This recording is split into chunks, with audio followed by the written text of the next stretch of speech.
نتساءل: أين هي العدالة في العالم؟ أين هو الحق للشعوب المضطهدة وعلى رأسها الشعب الفلسطيني؟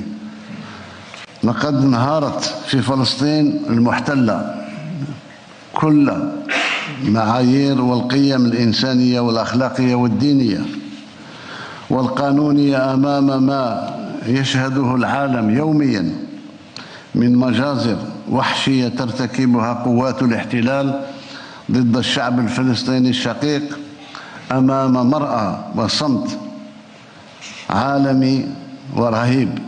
فإنني أناشد جميع أحرار العالم والخبراء القانونيين العرب والهيئات والمنظمات الحقوقية إلى رفع دعوة قضائية أمام محكمة الجنايات الدولية